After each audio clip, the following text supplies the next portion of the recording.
Welcome to PageWise. Today we're breaking down the audiobook that cuts through the noise, the clarity code. Stop drifting and start designing your ideal life. Here's the brutal truth. 68% of people under 40 feel unclear about their life direction. Not because they lack options, because they have too many. Not because they're uninformed, because they're overwhelmed with information. You're not lost. You're just stuck in the fog. And this audiobook is your way out. Think about the last time you spent 30 minutes on Netflix without watching anything, or stood in front of a menu with 200 options unable to choose. That's not just dinner, that's your life. You have more opportunities than any generation in history. You can work anywhere, live anywhere, be anything. So why do you feel paralyzed instead of empowered? Because here's what nobody tells you. Unlimited options without clarity equals unlimited confusion. You're getting advice from everyone, parents, friends, influencers, society, all telling you what you should want. But nobody's asking what you actually want, including you. In this complete audiobook, you'll discover the exact questions that cut through confusion and reveal what you actually want, not what you think you should want, why you're unclear in the first place. Spoiler, it's not your fault. The brutal honesty framework that separates your real desires from inherited ones. How to make decisions with confidence once you have clarity. The clarity code system for designing a life that feels like yours. And the daily practices that keep you clear in a world designed to confuse you. This isn't philosophy. This is a practical, step-by-step system for getting crystal clear on what you want, then building it. You'll hear real stories. The corporate professional who looked successful but felt empty. The person who achieved all the right milestones and felt nothing. The drifter who finally stopped and asked, "Wait, what do I actually want?" These aren't extraordinary people. They just learned to get honest with themselves. If you're tired of drifting through life on autopilot, if you're done living someone else's vision of success, if you're ready to get brutally honest about what you actually want and start building it, hit subscribe and turn on notifications. Because this audiobook is going to challenge every assumption you have about your life. The fog is lifting. Your clarity is waiting. Let's find it together. Stop drifting. Start designing. Your ideal life begins now. What do you want from your life? Blank stare? That's not indecision. That's clarity paralysis. You don't lack options, you have too many. And nobody's taught you how to choose. If you're done drifting and ready to design your life with intention, if you're ready to get honest about what you actually want and make it happen, subscribe now. Because 68% of people are unclear about their direction. You're about to join the 32% who aren't. Stop drifting. Start designing. Let's get clear. Can't answer, what do you want? That's not indecision. That's too many voices drowning out your own. Welcome to PageWise. The clarity code, the system for getting brutally honest about what you actually want, then building it. No more drifting. No more default. No more confusion. Subscribe. Get clear. Design your life. Starting now. Introduction, the fog of modern life. There's a particular kind of paralysis that defines our era. Not the paralysis of having no options, but the paralysis of having too many. Not the struggle of scarcity, but the overwhelm of abundance. Not knowing what we want because we've been told we can have anything. If you've ever stood in front of a menu with 200 options and felt unable to choose, you understand this paralysis. If you've ever scrolled through Netflix for 30 minutes without watching anything, you know this feeling. If you've ever laid awake at night wondering, what do I actually want from my life? You're experiencing the clarity crisis. Welcome to the fog. The clarity crisis. Meet Jason. At 29, he has a good job in tech, a nice apartment, a solid group of friends, and no major problems. On paper, he's winning. In reality, he's lost. "I don't know what I want," he told me over coffee. I know I should want certain things, career advancement, marriage, a house, kids eventually. But when I think about those things, I feel nothing. No excitement, no motivation. Just this vague sense that I'm supposed to want them. He paused, stirring his coffee. The thing is, I don't know what I want instead. Every time I try to figure it out, my mind goes blank. Or I get overwhelmed by all the possibilities. So I just keep doing what I'm doing, hoping clarity will come eventually. But it's been years and I'm still waiting. Jason's story isn't unique, it's universal. A 2023 study found that 68% of people under 40 feel unclear about their life direction. Another survey revealed that 71% of professionals feel they're just going through the motions rather than actively designing their life. We're educated, connected, and informed. We have more opportunities than any generation in history. Yet we're more confused than ever about what we actually want. Why clarity matters more than ever. Clarity isn't just nice to have, it's essential for a life that feels like yours. Without clarity, you drift through life reactive rather than proactive. You make decisions based on what sounds good rather than what matters to you. You say yes to things you should decline and no to things you should pursue. You waste energy on pursuits that don't align with your true desires. You reach milestones that leave you feeling empty. You look back wondering where the time went. With clarity, you make decisions quickly and confidently. You know what to pursue and what to ignore. You allocate your limited time and energy strategically. You build a life that actually reflects what you value. You experience deep satisfaction from achievements that matter to you. You live intentionally rather than accidentally. The difference between a clear life and a foggy life is the difference between sailing with a destination and drifting wherever the current takes you. Both involve movement. Only one involves direction. What this book will do. This isn't a philosophical exploration of meaning. This is a practical, step-by-step system for gaining the clarity you've been missing. You'll learn why you feel unclear and why it's not your fault, the exact questions that cut through confusion, how to differentiate between what you want and what you think you should want, a systematic process for discovering your authentic desires, how to make decisions with confidence once you have clarity, practical tools for maintaining clarity in a world designed to confuse you. This book is organized into a clear progression.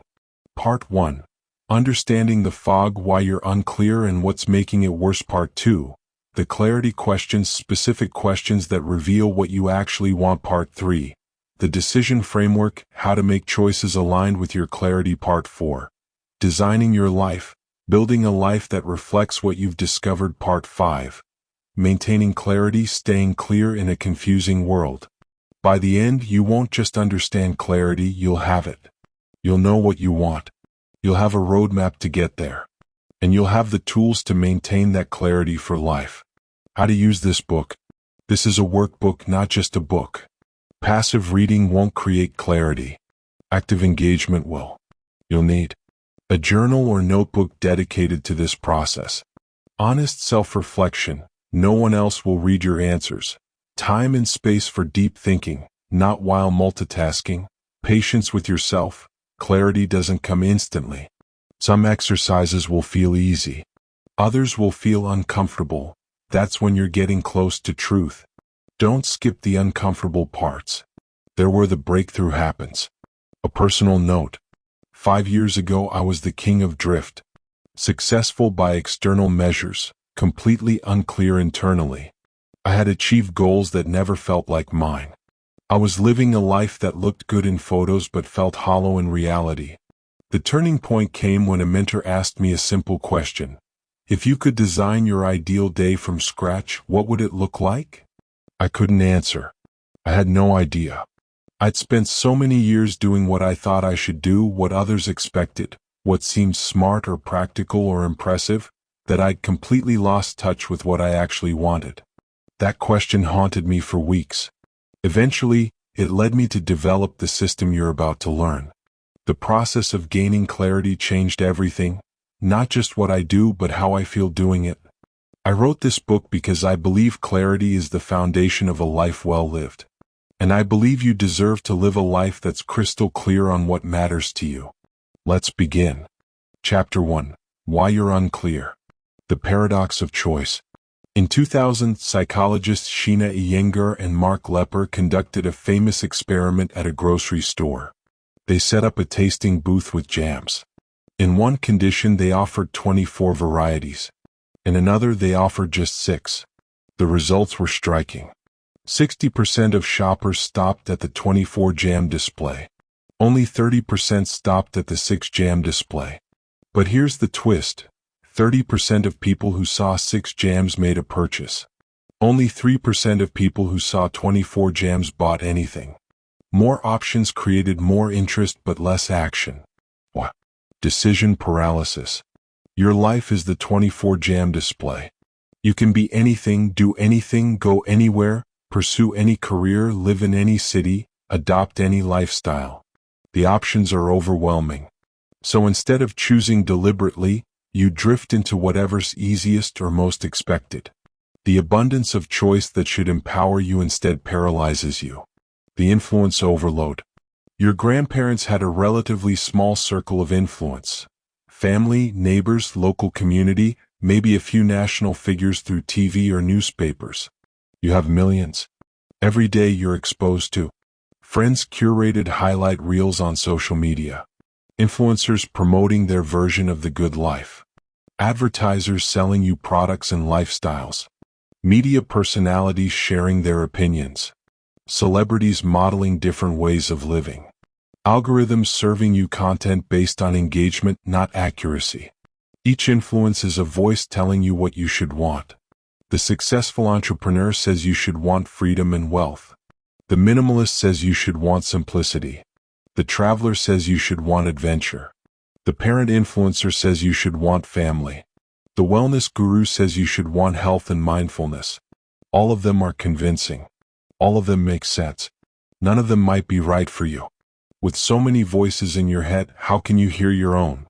The performance trap. We live in a documentation culture. Everything is captured, shared, curated, and displayed. You're not just living your life. You're performing it for an audience.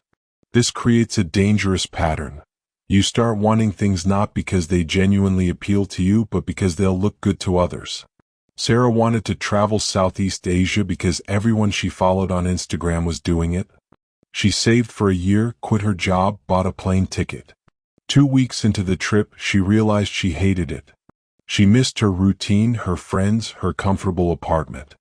But she couldn't admit it. She'd posted about this adventure for months. So she stayed miserable for 6 months, posting photos that suggested she was having the time of her life. I was living for the photos, she said later. Not for the experience. I wanted to want adventure. But what I actually wanted was stability and community. I just couldn't admit it because it didn't fit the narrative I was performing. When you're performing your life, you lose touch with what you actually want. You become more concerned with how things look than how they feel. The should tyranny. Should is the most dangerous word in the English language when it comes to clarity. I should go to graduate school. I should want to get married. I should be more ambitious. I should travel more. I should buy a house. Who says? Where did these shoulds come from? Parents, culture, peers, social media, your younger self who had different priorities? Shoulds are often other people's wants disguised as your obligations. They're inherited desires you never examined. They're societal scripts you unconsciously adopted. When you make life decisions based on shoulds rather than genuine wants, you build a life that looks right but feels wrong. Marcus became a lawyer because he should use his intelligence in a prestigious, stable profession. His parents were proud. His friends were impressed. He was miserable. After 8 years, he finally admitted he never wanted to be a lawyer. He just wanted to make his parents proud and look successful. He quit and became a high school teacher. His income dropped 60%. His parents were disappointed. But for the first time in a decade, he felt like he was living his own life. The optimization obsession. Modern life is obsessed with optimization. The best productivity system, the perfect morning routine, the optimal diet, the ideal workout split, the most efficient career path. But optimization requires knowing what you're optimizing for. If you're unclear on what matters to you, you end up optimizing for the wrong things. You optimize your career for income when you actually value time freedom. You optimize your schedule for productivity when you actually value presence. You optimize your body for aesthetics when you actually value strength. You optimize your social life for quantity when you actually value depth. Optimization without clarity is like becoming incredibly efficient at going in the wrong direction. The comfort drift. Clarity requires discomfort. Sitting with hard questions, admitting uncomfortable truths, choosing one path over another. Drift requires no discomfort. Just keep doing what you're doing, avoid hard questions, stay in autopilot. Naturally, we tend toward drift. It's easier. It requires less courage. It allows us to postpone difficult decisions indefinitely. But drift has a cost. Years later, you wake up in a life you didn't consciously choose, wondering how you got there and what you actually want. The good enough trap. Sometimes lack of clarity comes from having a life that's good enough. Nothing is terribly wrong. You're not in crisis. You're comfortable, stable, fine. But fine isn't the same as fulfilled. Good enough isn't the same as genuinely aligned with what I want. The danger of good enough is that it's comfortable enough to stay in but not fulfilling enough to thrive in. It's the lukewarm water that you don't notice is slowly draining your energy and enthusiasm. Jennifer had a good enough job, good enough relationship, good enough apartment. Nothing was bad. Nothing was great. She felt vaguely dissatisfied but couldn't justify changing anything because other people have real problems. She stayed good enough for 7 years before finally admitting she wanted more than fine. She wanted clarity on what great looked like for her, then the courage to pursue it. Good enough is often the enemy of clarity. The story you're telling yourself. You have a narrative about who you are. I'm not the adventurous type. I'm not creative. I'm practical. I'm not a risk taker. I'm the responsible one. These stories shape what you think you can want. If you've decided you're not adventurous, you won't let yourself want adventure. If you've labeled yourself practical, you'll dismiss desires that seem impractical. But these stories are often outdated.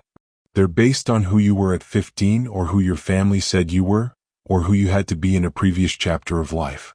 Clarity requires questioning your self-story. Maybe you are adventurous, but you never had permission to explore it. Maybe you are creative, but you shut it down because it seemed impractical.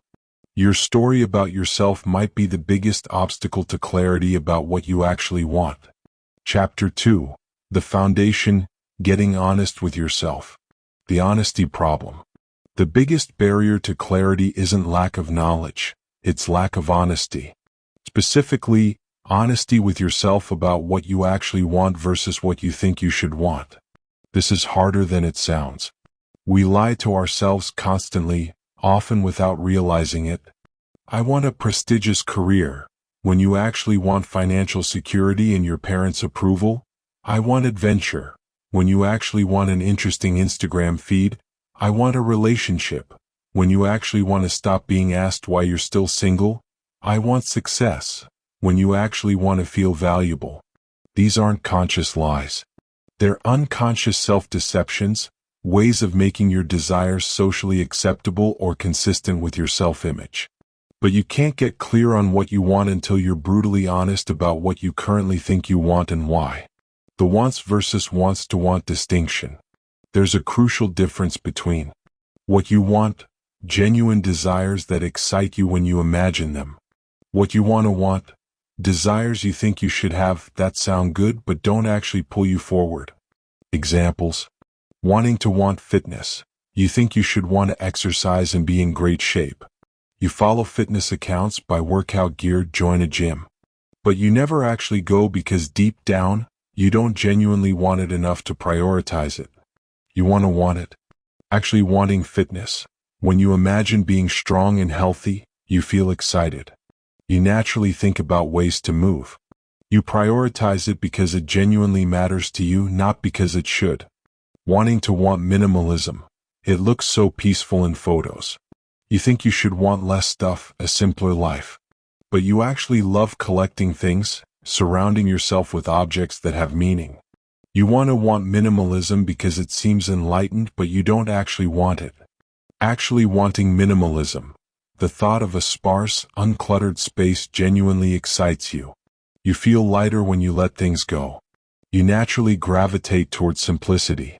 The honesty exercise. Get your journal. Set a timer for 20 minutes. Answer these questions with complete honesty. No one will read this but you. 1. What do I say I want? List everything you tell people you want, goals you've stated, things you claim to be working toward. 2. How do I actually spend my time and energy? Track your last week honestly. Where did your time and attention actually go? 3. What's the gap? What you say you want versus how you actually behave. The gap reveals the truth. If you say you want to write a book but spend your free time watching TV, you don't actually want to write a book as much as you want to have written a book. There's a difference. If you say you want deep relationships but spend all your time on shallow social media interactions, you might want the idea of deep relationships more than the reality. Your behavior reveals your true priorities better than your stated goals. The 5 whys technique. When you identify something you think you want, ask why. 5 times to get to the root. Example, I want to make more money. What? So I can buy a house. Why do you want a house? So I can feel stable and secure.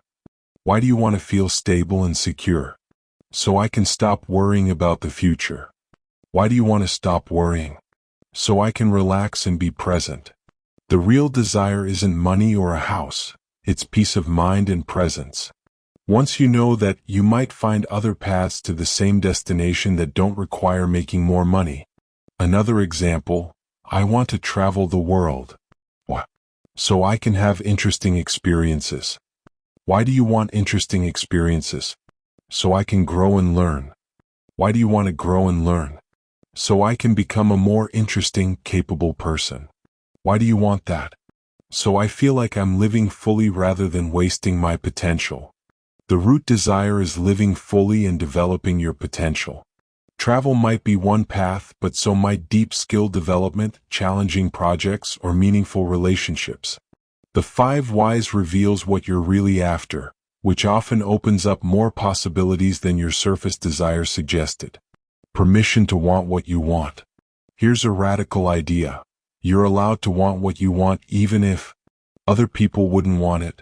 It doesn't fit your image or background. It seems impractical or unrealistic. It contradicts what you wanted 5 years ago. Your parents wouldn't approve. It doesn't optimize for income, status, or security. You're allowed to want a quiet, simple life even if you're capable of more. You're allowed to want adventure even if your family values stability. You're allowed to want solitude even if that seems antisocial. You're allowed to want wealth even if that seems shallow. You're allowed to want creative expression even if it doesn't pay. Your desires are yours. They don't need justification or approval. The moment you give yourself permission to want what you actually want, not what sounds good or looks impressive or fits your narrative, is the moment clarity becomes possible. The judgment detox. Clarity requires suspending judgment about your desires, at least initially. You can evaluate them later. First, you need to know what they actually are. Practice this. For 1 week, when you notice yourself wanting something, don't immediately judge it as good/bad, realistic/unrealistic, worthy/unworthy.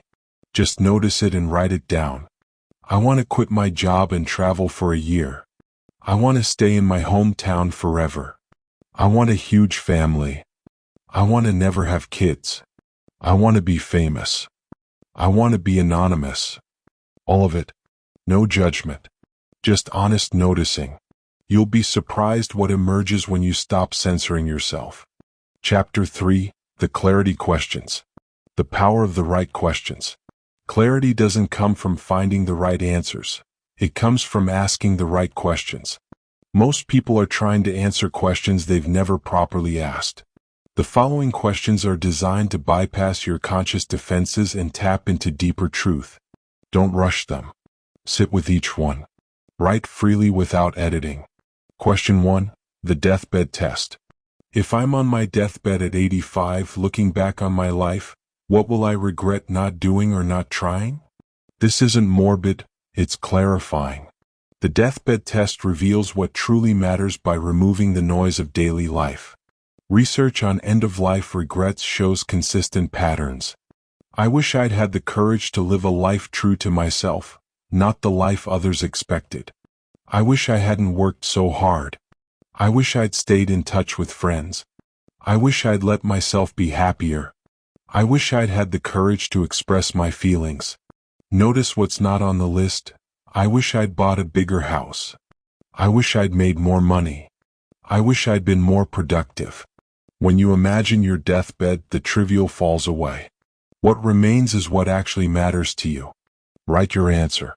What would you regret not doing, not trying, not expressing, not experiencing? That's clarity speaking. Question 2. The no failure scenario. If failure was impossible and judgment didn't exist, what would I pursue?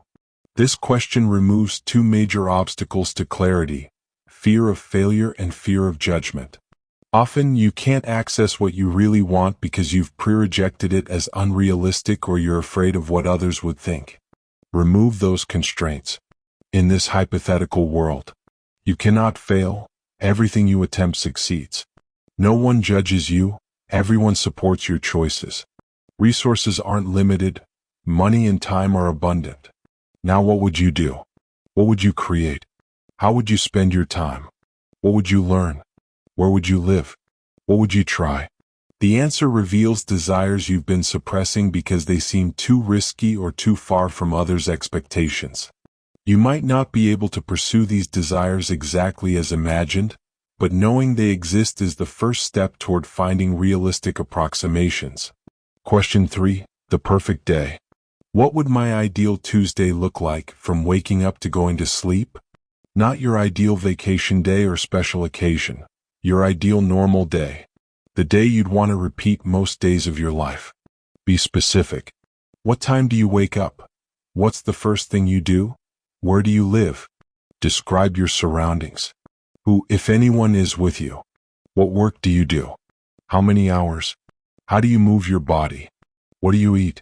How do you spend your evening? What brings you joy in this day?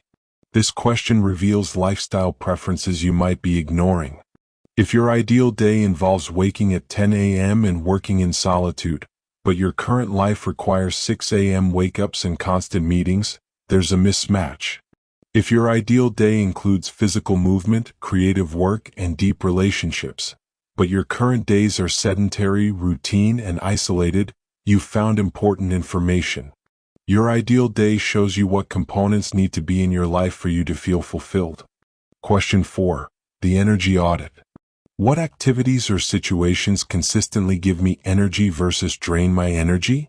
Energy is a more reliable indicator than passion or interest. You can be interested in something that drains you. You can have energy for something that doesn't seem impressive. Make 2 lists. Energy givers. Activities where time disappears. Situations where you feel most alive. Work that feels like play. Conversations that energize you. Environments where you thrive. Energy drains. Activities that exhaust you disproportionately. Situations you dread. Work that feels like pulling teeth. Conversations that deplete you. Environments where you wilt. Look for patterns. If you're energized by creating things, working alone, deep focus, flexible schedule, variety, you probably want creative work, autonomy, project-based lifestyle, entrepreneurship, or freelancing. If you're energized by helping people, collaboration, structure, making visible impact, appreciation, you probably want service work, team environments, clear roles, mission-driven organization.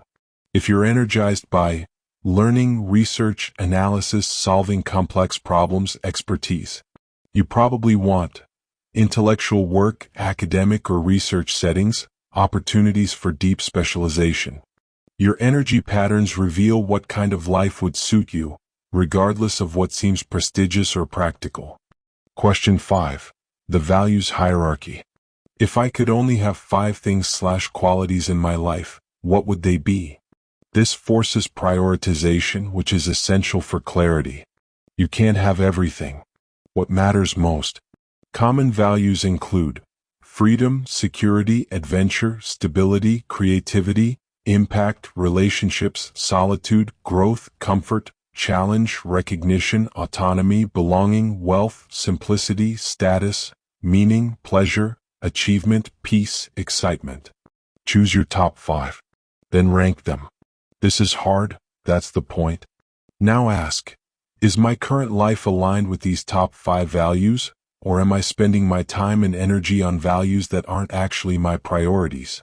If freedom is your number 1 value but you're in a rigid corporate job, that misalignment is causing your lack of clarity and fulfillment.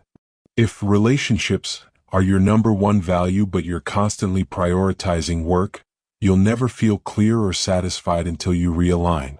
Question 6. The role model method. Who do I admire, and specifically what about their life do I admire?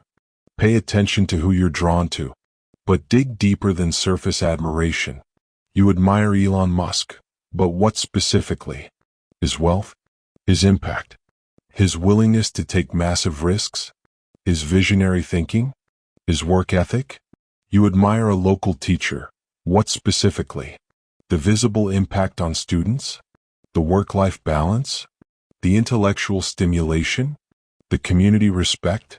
The specific qualities you admire in others reveal what you value for yourself.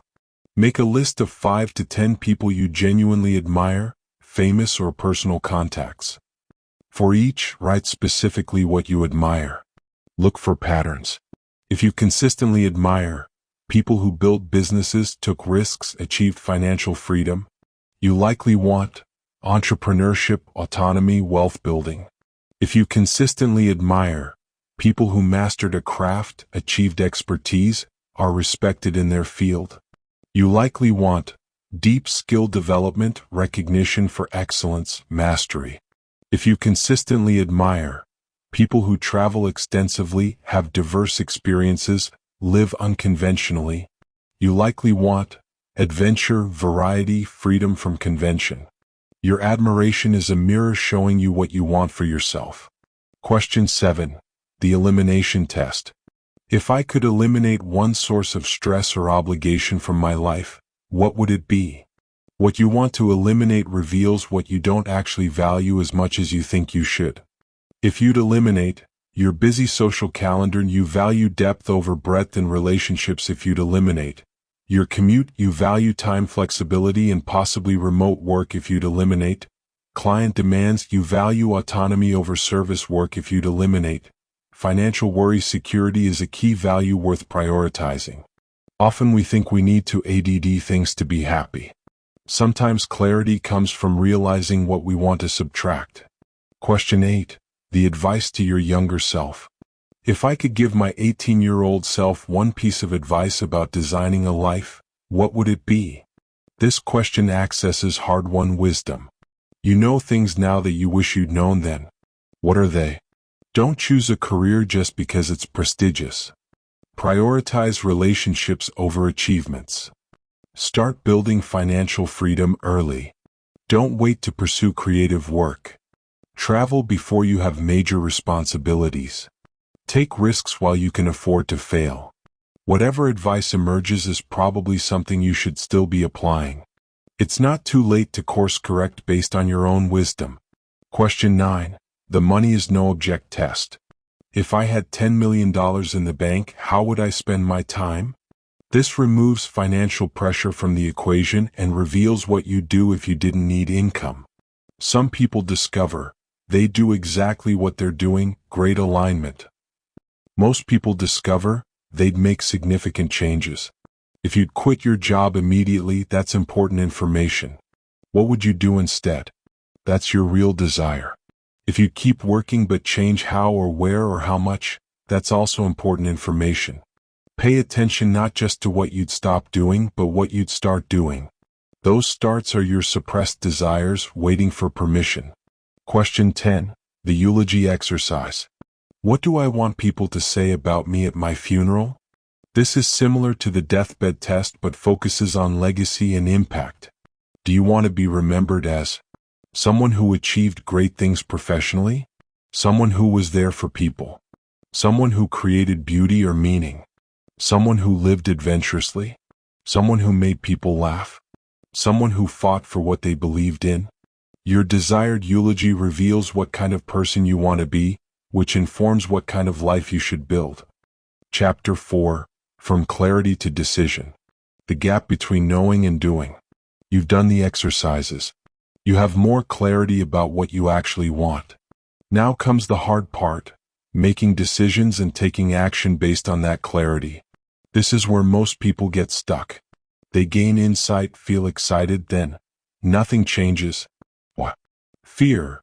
Clarity reveals desires that feel risky or unrealistic. Inertia. Current life has momentum. Changing requires energy. Others. Your clarity might conflict with others' expectations. Practical constraints. Money, responsibilities, commitment, self-doubt. Who am I to want this? These obstacles are real, but they're not insurmountable.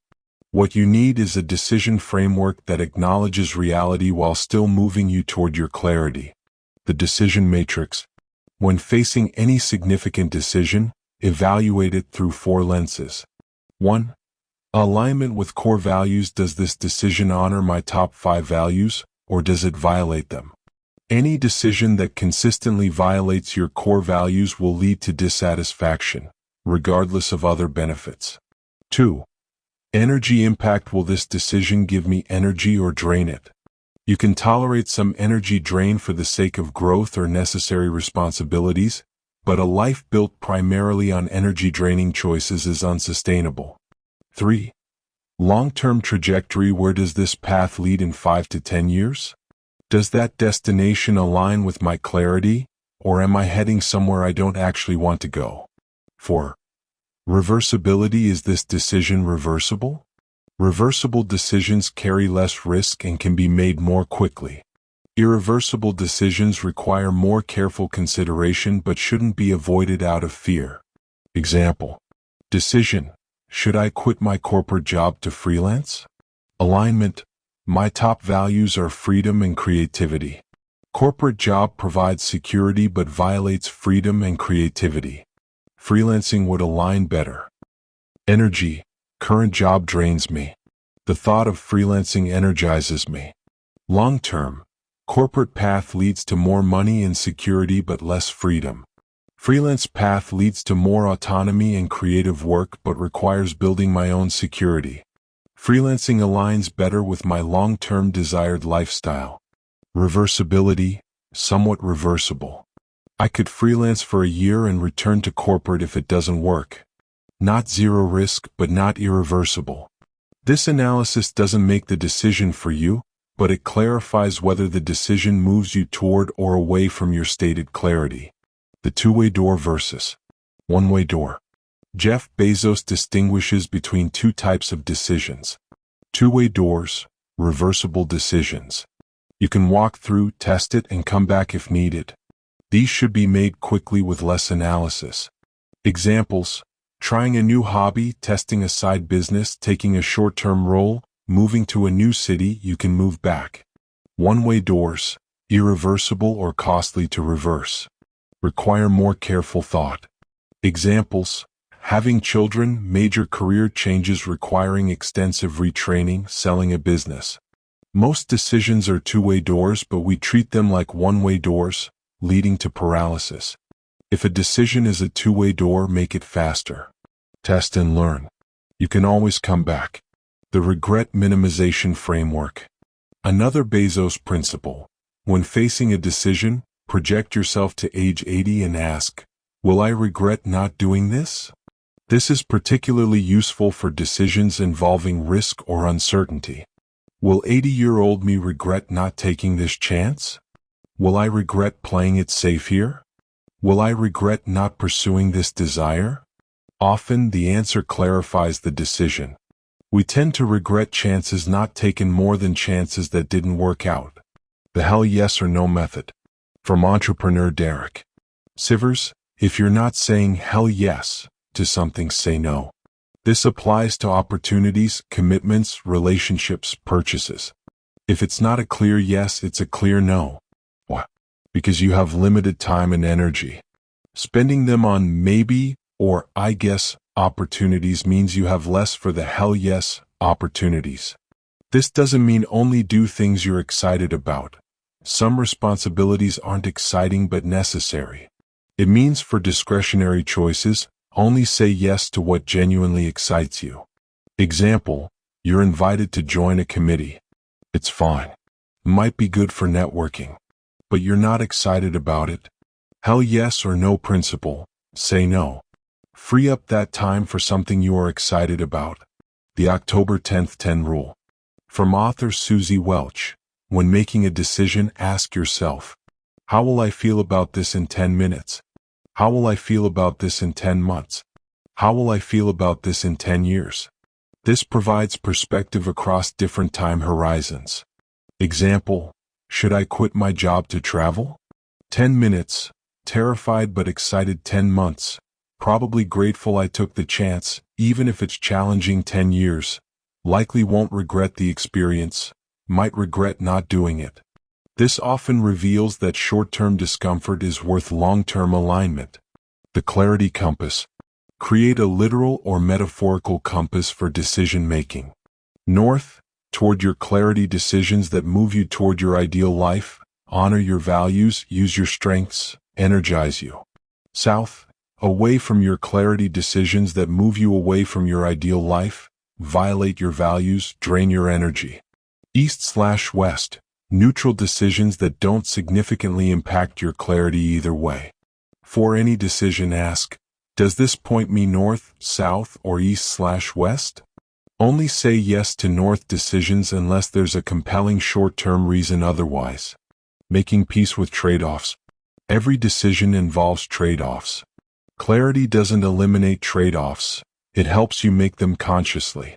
If you value both security and freedom, you might not be able to maximize both simultaneously. Which matters more? The answer helps you make intentional trade-offs. If you want both career achievement and family time, you'll have to make choices about how much of each. Clarity helps you choose consciously rather than defaulting to what's most urgent or expected.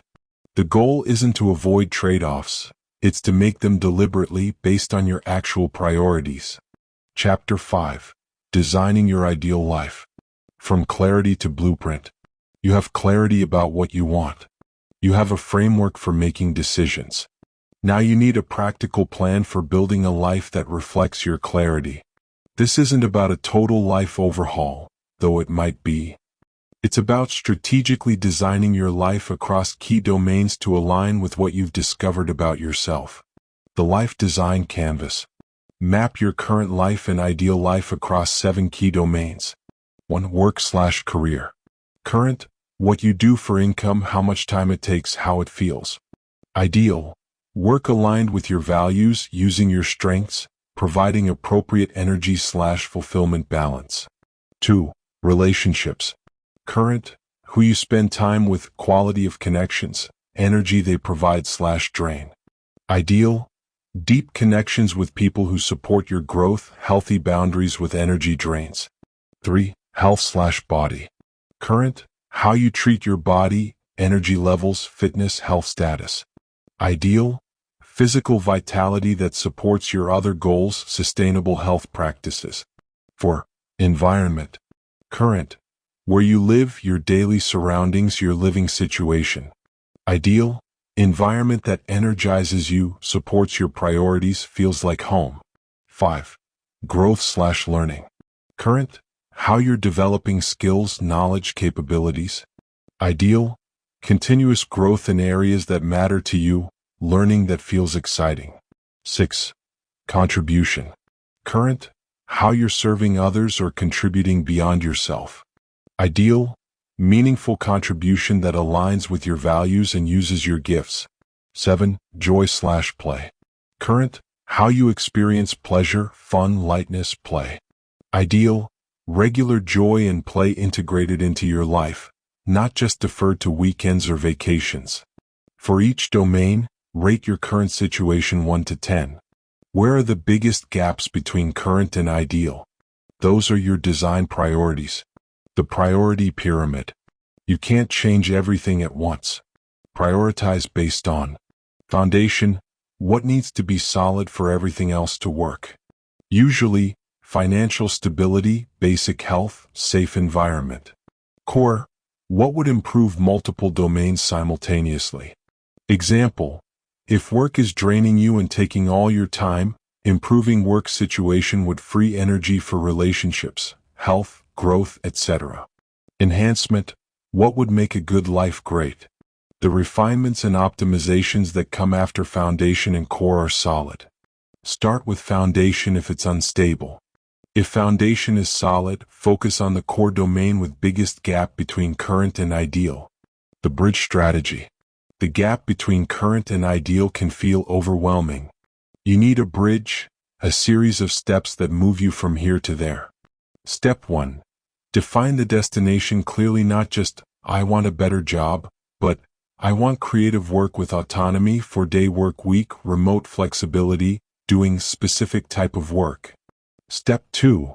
Identify the gap, what's currently preventing you from having that? Skills, experience, network, location, financial runway, belief that it's possible? Step 3. Design experiments. What small tests could you run to move toward the destination and learn whether it's actually what you want? Before quitting your job to freelance, can you freelance evenings for 3 months? Before moving to a new city, can you visit for a month? Before changing careers entirely, can you volunteer or take a course? Step 4. Build incrementally. Each experiment teaches you something and moves you closer. You're not making one giant leap, you're building a bridge one plank at a time. Example bridge. Current, corporate marketer, 60-hour weeks, exhausted, misaligned with values. Destination, freelance writer, flexible schedule, creative work, freedom. Bridge. Month 1 to 3, write every morning before work, test desire and ability.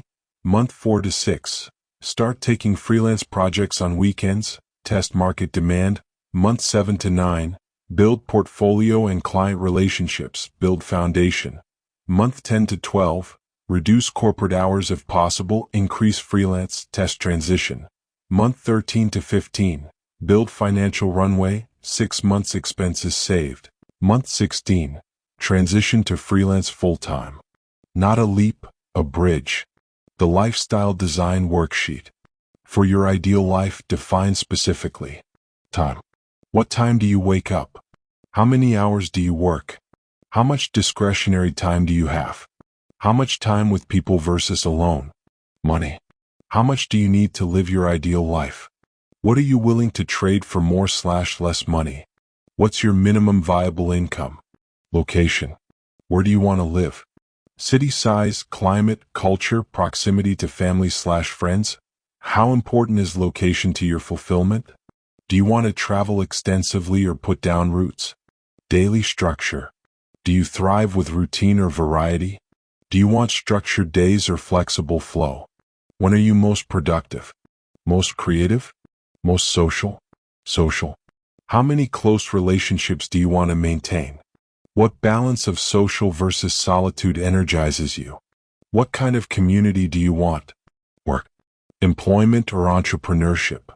Collaborative or independent? Generalist or specialist? Stable or varied? Physical. How important is physical fitness to you? What movement makes you feel best? How much energy do you want to have? Be specific. Vague desires stay dreams.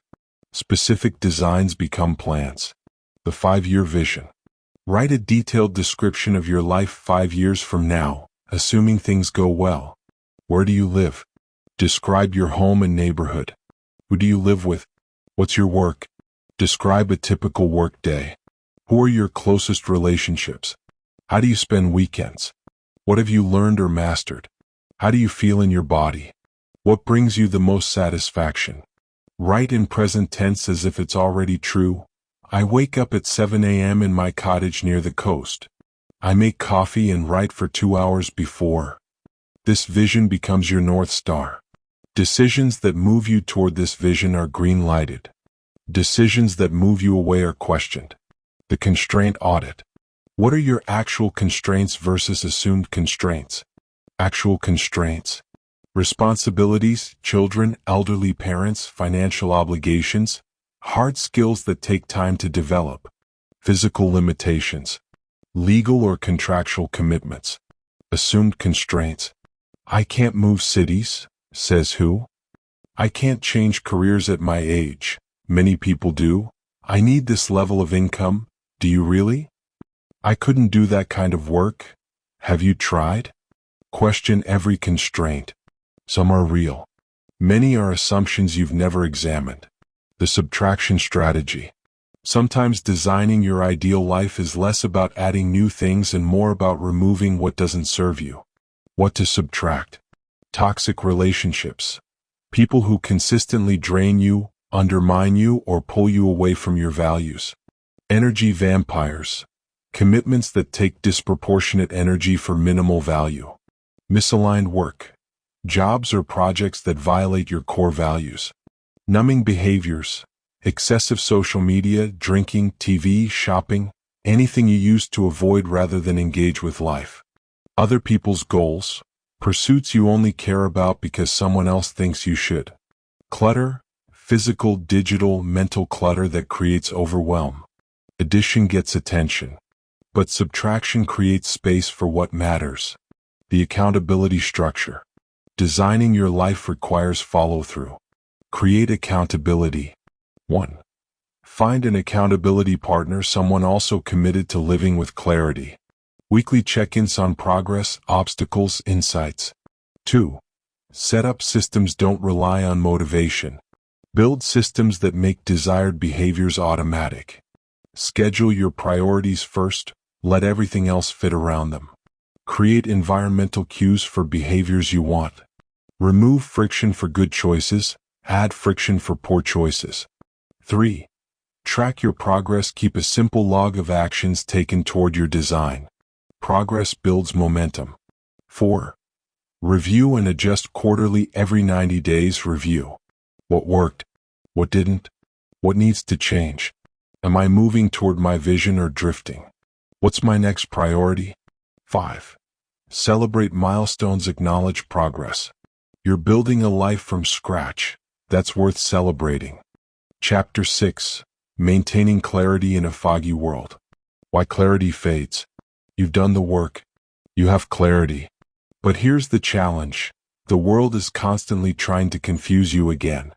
Every day brings new information that contradicts your clarity. Other people's expectations and opinions. Shiny opportunities that seem exciting but misalign with your priorities. Setbacks that make you question your path. Comparison that makes you doubt your choices. Without active maintenance, clarity fades. You drift back into fog. The daily clarity practice. Maintain clarity through daily practice. Just as you brush your teeth to maintain dental health, you need regular clarity maintenance. Morning intention. 5 minutes before checking your phone or email, ask, what are my top 3 priorities today? How do these connect to my larger clarity/vision? What one action would make today feel aligned? Evening reflection. 5 minutes before bed, review. Did I honor my priorities today? Where did I drift from clarity? What did I learn about myself? What will I do differently tomorrow? This daily bookend practice keeps you tethered to clarity even as life gets chaotic. The weekly review ritual. Set aside 30 to 60 minutes weekly for deeper reflection. 1. Review your vision. Reread your 5-year vision, ideal day description, core values. Does it still resonate? Has anything shifted? 2. Evaluate last week. How did you spend your time? Was it aligned with your priorities? What energized you? What drained you? What progress did you make toward your design? 3. Plan next week based on your clarity. What are your top 3 priorities? What will you say no to? What's one experiment or action toward your ideal life? 4. Note patterns. What patterns are emerging? What's working? What needs adjustment? This prevents drift. You're consciously steering every week rather than reacting to whatever comes. The Clarity Journal. Keep a dedicated clarity journal separate from other notebooks. Use it for values check-ins. When facing decisions, write about them through your values lens. Energy tracking. Note what gives and drains energy to refine your understanding. Desire evolution. Your wants will evolve. Track how they shift and why. Decision documentation. Write about major decisions, your reasoning, fears, hopes. Later you can review whether you were aligned with clarity or reacting to fear/pressure. Gratitude for alignment. When life feels aligned with your clarity, document it. These moments sustain you through harder times. The clarity circle. Surround yourself with people who support your clarity rather than undermine it. Green light people. Support your authentic desires, ask good questions, challenge you to stay aligned. Yellow light people. Neutral, neither particularly supportive nor undermining. Red light people. Consistently question your clarity, push you toward their vision of what you should want, drain your energy. Spend more time with green light people. Minimize time with red light people, or at minimum, don't discuss your clarity with them. Create a clarity circle. 3 to 5 people committed to living with clarity who meet monthly to share progress and challenges. Ask each other clarifying questions. Provide encouragement and accountability. Challenge each other when they're drifting. Your community shapes your clarity. Choose carefully.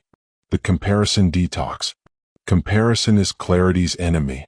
When you're constantly measuring yourself against others, you lose touch with what you want. Comparison detox protocol. 1. Audit your inputs. Who are you consuming that triggers comparison? Social media accounts, news sources, certain conversations? 2. Ruthlessly unfollow anyone who makes you feel inadequate, confused about your priorities, or like your life isn't enough. 3. Replace with inspiration. Follow people whose lives align with your clarity, not a different vision that makes you question yours. 4. Practice gratitude for your path. When comparison arises, redirect. What's good about MY life? What's working in MY design? 5. Remember, everyone's fighting different battles. Their Instagram feed isn't their real life. Their success came with costs you don't see. The boundary practice. Clarity requires boundaries, saying no to what doesn't align so you can say yes to what does. Types of boundaries needed. Time boundaries. Protecting time for priorities, limiting time for non-priorities. Energy boundaries. Not engaging in conversations/activities that drain you. Emotional boundaries. Not absorbing others' anxiety, urgency, or expectations. Relational boundaries. Being clear about what you will/won't do for others. Professional boundaries. Not saying yes to every opportunity, limiting work hours. Boundaries feel uncomfortable at first, especially if you're used to people-pleasing. But they're essential for maintaining clarity. Practice. That doesn't work for me. I'm not available for that. That's not aligned with my priorities right now. You don't need to justify or explain. Your clarity is justification enough. The recalibration protocol. Even with maintenance, you'll drift sometimes. When you notice yourself feeling foggy or misaligned. 1. Pause and acknowledge, I'm feeling unclear again. That's okay. I know how to find clarity. 2. Revisit the foundational questions. Which of the 10 clarity questions do you need to ask yourself again? 3. Check for drift. Where has your behavior drifted from your stated values and priorities? What pulled you off course? 4. Recommit. Make one decision this week that realigns you with your clarity. 5. Learn from the drift. Why did you drift? What can you change to prevent it? What was the drift teaching you? The evolution permission. Your clarity will evolve, and that's healthy. What you wanted at 25 might not be what you want at 35 or 45 or 65. Permission to evolve. Your values can shift as you grow. Your priorities can change with life circumstances. Your vision can expand or contract. What energized you before might drain you now. This isn't failure or inconsistency, it's growth. The key is distinguishing between evolution. Your clarity is genuinely shifting because you're changing. Drift. You're losing touch with your clarity due to external pressure or lack of maintenance. Evolution feels like deeper alignment with who you're becoming. Drift feels like confusion and misalignment. Annual clarity review. Once a year, do the full clarity exercise again. See what shifted. Update your vision accordingly. Chapter 7. Common clarity obstacles and how to overcome them. Obstacle 1. But what if I'm wrong? The fear. What if I gain clarity, make big changes based on it, and discover I wanted the wrong thing? The reality. You probably will be wrong about some things. That's part of the process. Clarity isn't about perfection. It's about direction. You're not trying to find the one right answer for all time. You're trying to make better decisions now based on what you understand now. The approach.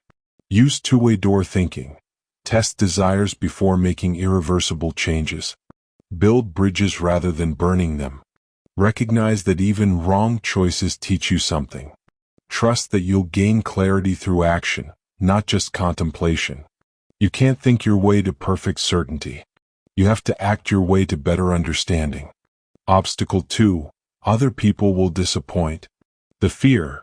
If I live according to my clarity, I'll disappoint my parents, partner, friends, colleagues. The reality, you might. And that's hard. But disappointing others while being true to yourself is better than pleasing others while betraying yourself. The approach. Recognize you can't control others' reactions. Communicate your clarity honestly and invite people to understand. Give people time to adjust to your changes.